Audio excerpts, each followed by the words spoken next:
and mas focus nyo yung inyong energy, yung inyong attention sa inyong sarili mga kapiksi. Alright?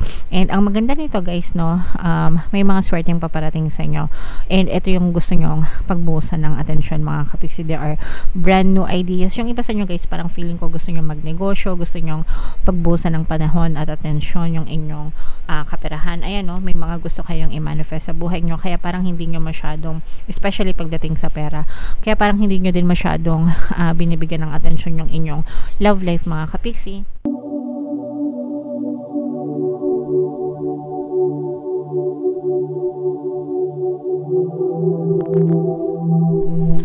Hello guys, hello Gemini, welcome back to Pinay Pixie Tarot. Ang pamagat ng ating episode for tonight is New Moon Kapalaran para ngayong December to January. Para sa Gemini, Sun, Moon, Rising Sign, and Venus. Shuffle ko yung cards guys, hanapin ko yung energy ng Gemini at saka yung energy ng New Moon.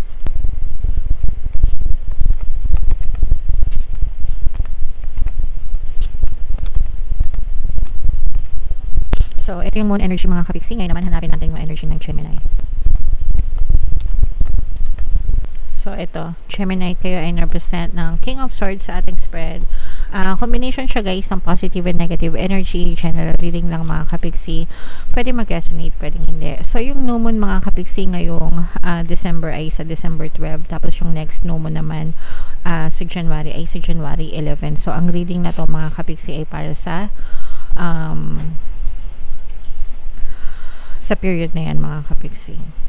So, meron ditong presence ng earth signs, Capricorn, Taurus, Virgo. For some of you, you may be dealing with an earth sign at saka water sign, Cancer, Pisces, Scorpio. So, ito yung negative and positive mga kapiksi, no? For some of you, sa negative mga kapiksi, nakakaramdam ako ng third party energy dito, especially kung kayo ay LDR, long distance ng inyong partner o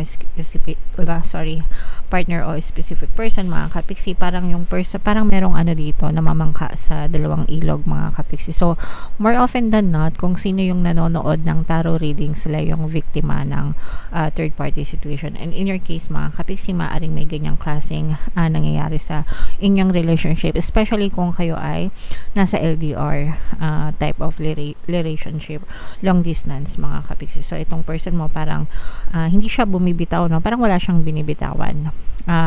Pwedeng may third party pero parang walang binibitawan yung person mo. Hindi niya binibitawan yung third party, at the same time hindi kanya rin binibitawan mga kapiksi. So parang, kaya nga sabi ko kanina, parang namamangka sa dalawang ilog mga kapiksi. So ganun yung nakikita nating energy dito mga kapiksi, and parang stuck, no? Parang stuck kayong tatlo dun sa situationship na ito mga kapiksi. Pero dadating din ang nakikita natin na parang sa inyo, parang mas nare-realize, parang pare-parehas kayo guys, no? Hindi bumibitaw yung person mo, hindi bumibitaw yung third party, at the same time hindi ka rin bumibitaw. So pare-parehas kayo na hindi bumibitaw dun sa relationship. So parang labanan ito ng matira-matibay mga kapiksi. So meron tayo nararamdaman na ganyang klaseng energy. Pero ito guys, parang I'm sensing na yung iba sa inyo, although hindi kayo bumibitaw dun sa relationship, pero mas nararamdaman ko rin na mas pinofocus nyo yung sarili nyo, yung energy nyo sa sarili nyo kaysa dun sa person nyo mga kapiksi. Okay, tanggap natin na, or yung iba sa inyo tanggap nyo na ganun yung person nyo, and tanggap nyo na ganong klase yung relationship nyo, but at the same time hindi nyo hinahayaan na maapektuhan kayo, and mas pinofocus nyo yung inyong energy, yung inyong attention sa inyong sarili mga kapiksi. Alright? And ang maganda nito guys, no, may mga swerteng paparating sa inyo, and ito yung gusto nyong pagbuhusan ng attention mga kapiksi. There are brand new ideas. Yung iba sa inyo guys, parang feeling ko gusto nyong magnegosyo, gusto nyong pagbuhusan ng panahon at atensyon yung inyong kaperahan. Ayan, no, may mga gusto kayong i-manifest sa buhay nyo, kaya parang hindi nyo masyadong, especially pagdating sa pera, kaya parang hindi nyo din masyadong binibigyan ng atensyon yung inyong love life mga kapiksi. Kasi parang you have a lot of a lot of things on your plate. Ibig sabihin, masyado kayong abala, masyado kayong maraming gustong gawin yan, no? Especially pagdating sa kaperahan, guys. Yeah. So, nakikita natin na talagang minamanifest nyo ito. Pero yung iba sa inyo, parang nahihirapan pa kayong magdesisyon. Kumbaga parang nandun pa lang kayo sa stage ng planning, ganyan. Pero hindi pa talaga masyadong umuusad, mga kapisik. Pero kapag ito ay inyong tinuloy-tuloy, guys, tuluyan kayong makaka-experience ng swerte. Although for some of you, nakikita rin natin na magiging maswerte din kayo sa relationship, guys, no? Magiging maswerte din kayo sa relationship, mga kapiksi, no? Pero may kumukontra. Parang merong kumukontra, parang merong ayaw na maging masaya kayo, mga kapiksi. So parang feeling ko merong nagwi-wish, parang may nagwi-wish sa inyo ng masama, nagwi-wish ng ill intention towards you, mga kapiksi. So pwedeng mga palipad hangin ito, o kaya may mga sana ganyan, sana bumagsak ka, or sana ganito ganyan. I'm sensing na merong naiinggit sa inyo kasi parang ang asensado ng buhay nyo at saka masaya kayo internally. Parang yung saya nyo nasa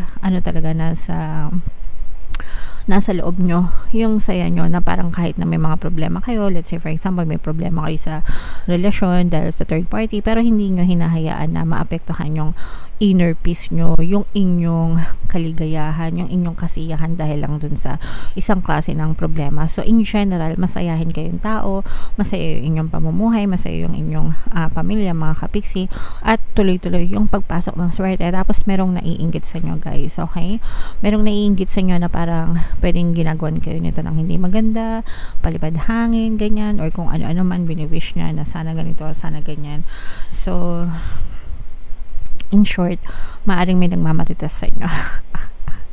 So, hayaan na natin sila, mga kapiksi, at ipagdasal natin sila na sana umayos din yung buhay nila para yung sariling buhay na lang nila, yung pakialaman nila, no? Kasi sometimes kaya sila ganun because pwedeng nasa ibaba sila, ibig sabihin pwedeng salat-salat sila sa buhay, hindi nila na-experience yung ganong kasaganaan, kasiyahan, kaya naiinggit sila sa ibang tao. So, ipagdasal natin na maging ma-okay din yung kanilang buhay para hindi sila mainggit at para hindi sila makagawa ng hindi maayos sa kapwa nila. Pero, syempre sila pa rin yun, it's their reality. Whatever they think about the reality will always be reflected to themselves. So kahit na mag-wish tayo ng maganda para sa kanila, kung pangit din naman yung kanilang pamumuhay, babalikan at babalikan din sila ng karma. So hindi nyo na yung problema. Syempre focus nyo is yung sarili nyo. Magdasal kayo palagi, guys, humingi ng protection sa inyong mga gabay, and also protektahan nyo rin yung sarili nyo. Huwag kayo masyadong provoke ba? Yan, ganyan. Iwasan nyo na lang sila mag-provoke. Stay low-key, mga kapiksi, para hindi kayo kainggitan ng mga tao at hindi sila gumawa ng masama towards you.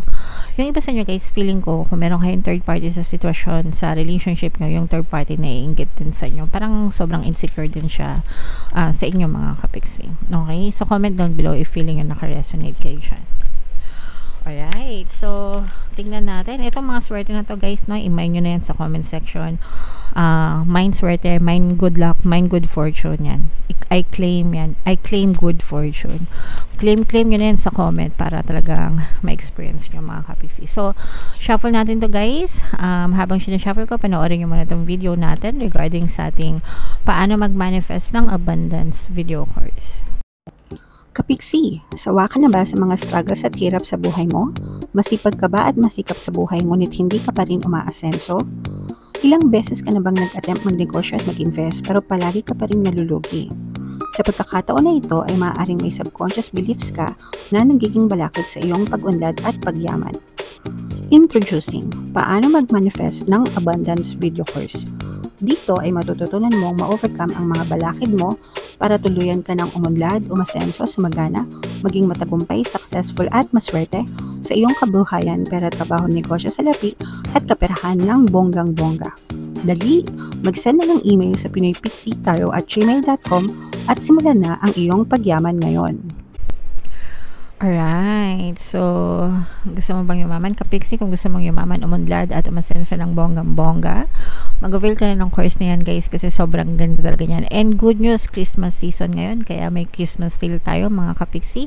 Una, magbibigay ako ng 1 free pampaswerte subliminal, plus meron pa kayong 10% discount guys sa lahat na mag-avail ng course from December 1 to 31. Kaya mag-avail na kayo habang may Christmas sale tayo. Meron din tayong email coaching, manifest your desires using the law of attraction. If meron kayong mga specific na gusto nyong i-manifest guys, pwedeng love and relationship, pwedeng money or career, pwede kayong magpabook ng email coaching session with me. Mag-send lang kayo guys ng email sa pinipixitaro@gmail.com. So, eto mga kapiksi, no?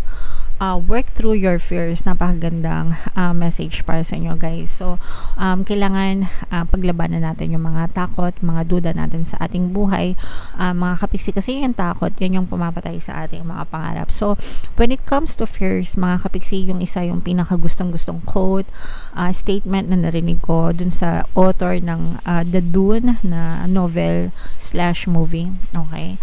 Ang sabi ng author doon, fear is the mind killer. It's a little death that brings obliteration. So, sabi niya, I must not fear. No? Isa yun sa mga sinabi ng mga characters dun sa doon. I must not fear. Fear is the mind killer. It's a little death that brings obliteration. So, ang ibig sabihin nun, in layman's term, mga kapiksi, kailangan hindi ako matakot. Okay? Kasi yung takot, yun yung pumapatay sa akin sa mga pangarap ko, sa buhay ko, mga kapiksi. Yun yung dadala ng kawakasan ng lahat. Kapag natakot kayo, tapos na. Game over na, mga kapiksi. So, you have to work through your fears, mga kapiksi. You have to develop faith instead. No, yun yung opposite ng fear. Fear, ang opposite niyan is faith. So, imbis na palakasin nyo yung fear, palakasin nyo yung faith nyo, yung tiwala nyo, yung paniniwala nyo, mga kapiksi. Okay? And if you have a lot of faith, believing in the unseen, mga kapiksi, yun yung ibig sabihin ng faith, you can definitely see the good in your life, guys. Okay? Yung desire mo, yung gusto mo, yung gusto mong ma-achieve, kayang-kaya mong makita yan sa iyong reality. Okay? So, yeah.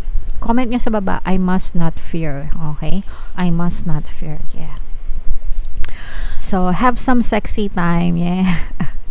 So, pagbuhusan natin ang panahon yung attention, mga kapiksi, yung ating kalusugan, di ba? Yung ating katawan, yung ating itsura, kaanyuan, hindi lang sa physical, mga kapiksi, pati sa ating mind, di ba? Healthy body, healthy mind, healthy mind, healthy body, mga kapiksi. Time to let go of a grudge you're holding. So, yung grudge, mga kapiksi, yung mga sama ng loob. Okay? Nakakapangit yan. Nakaka-wrinkles yan, mga kapiksi, no? Yung mga yung mga anger, hatred, grudges, yan, resentment, anger, reklamo, yan, no? Nakakapangit yan, nakaka-wrinkles yan. Alisin natin yan sa buhay natin, mga kapiksi. Move on from jealousy, no? Alisin natin yan, yung mga pagsiselos. Yung jealousy, mga kapiksi, no? Sign yan ng insecurity. Pag sinabing insecurity, insecure ka, you don't feel secure about yourself. So, dapat meron kang self-confidence, mga kapiksi. Stop being obsessive. Kung ma-obsess ka lang din sa iba, sa sarili mo na lang ikaw ma-obsess. Baka yung iba sa nyo, napaparanoid na, no? Especially do sa inyong mga partner or specific person, kasi nakikita natin nga dito na yung iba may third party. So, baka na-obsess kayo dun sa person nyo, mga kapiksi. And make an investment, no? So, it's about time na mag-invest kayo, especially sa mga kapiksi natin, na kahit anong investment, mga kapiksi, pwedeng financial investment, pwedeng personal investment, diba? Pwedeng educational investment, kahit ano na makakatulong sa inyo, mga kapiksi. Alright? Okay, so yeah, comment down below, Gemini, if feeling nyo naka-resonate sa mga messages para sa inyo. Guys, ito yung ating 2024 kapalaran. Kung hindi nyo pa napapanood, panoorin nyo na. Super nice, super ganda. And ito naman yung ating success stories ng paano mag-manifest ng abundance video course. Click here to subscribe, mga kapiksi. Thank you for liking, sharing, and subscribing, and see you again next time. I love you all, guys. Have a nice day. Bye-bye.